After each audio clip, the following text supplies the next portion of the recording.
Hey everyone, hope you all are fine.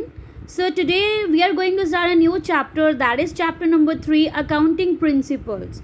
So what are these accounting principles? See students, these are just a set of rules, regulations, methods that we need to follow in order to record our data in a prescribed manner. You all know that अगर सब लोग अपने ही methods, rules और regulations को follow करने लग गए, then we cannot compare our results with any other organization. In order to make it more clear, more transparent, more useful, our accounting provided us some principles. Those are uniform for everyone, means whoever are living or they are doing business in any particular country, they need to follow these same principles, mean these same rules. So let's read the definition written here. The set of rules which define the way accounts should be prepared are known as accounting principles. Means they are set of rules, ये एक ऐसे rules है, regulations हैं which defines the way. So it provides the way like how we have to maintain our account so that it can be understood by anybody very clearly और easily, और it can be compared with other forms results too, right? So next is they are generally known as GAAP. Now what is the meaning of GAAP? Generally accepted accounting principles. Generally accepted accounting principles means these are universally accepted, so that is why they are called GAAP, generally accepted accounting principle. Now let's read what are the characteristics of accounting principles.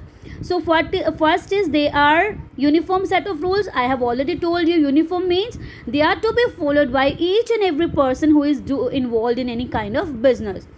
And the next one is they are man-made. Now because they are man-made, so they are derived from experience. So our professionals, our chartered accountant have derived all these rules, so that is why these are man-made.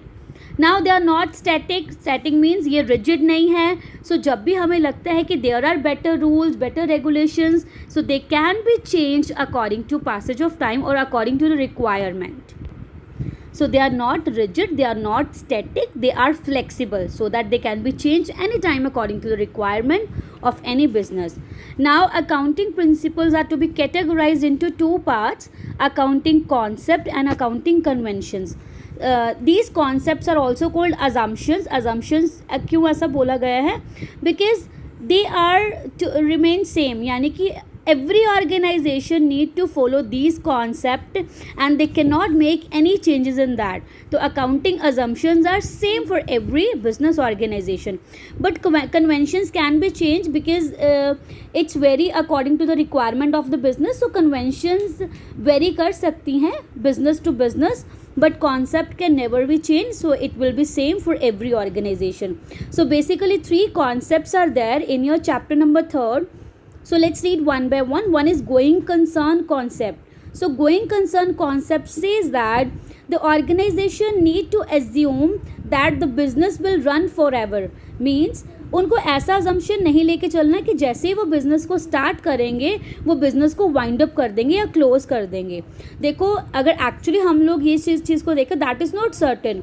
When ever we start any business, तो हम ये नहीं कह सकते कि ये long lasting चलेगा. अगर हमें लगता है कि we are not earning profits, तो हम उसको आफ्टर 6 मंथ्स और आफ्टर 7-8 मंथ्स भी वाइंड अप कर सकते हैं. But our accounting principle said whenever we start any business, so we need to take the assumption that it will run for a longer period. Next is accrual basis. Accrual basis concept says we need to take transactions whenever it occurs, no matter whether the transaction is happening for cash or on credit. यानी कि जैसे ही कोई transaction incur हो जाएगी in any organisation, it will be recorded immediately, no matters whether the cash is actually paid for that or it is still pending, right? So we need to follow the accrual concept. The next one and the last one of accounting concept is consistency. So what consistency says? Once a method is to be adopted, it will be followed for a continuous number of years. For example, depreciation में there are 2 methods in your book, straight line and written down value method. So our accounting says once you have adopted written down value method, you don't need to change that without any specific reasons. means we can change it, but we have to give the valid reasons for changing it. Otherwise only one or two times we can change it, then we have to follow it for a continuous period of time. So that is why this is called consistency, means constantly we need to follow a method for a specified period of time, and changes can only be made after taking the permission of the authorities. So these are accounting principles, accounting concepts we have discussed, and this is the theory of accounting principle. So today we will discuss our next topic, that is accounting conventions. Till then, please do practice and send me your queries. Thank you so much.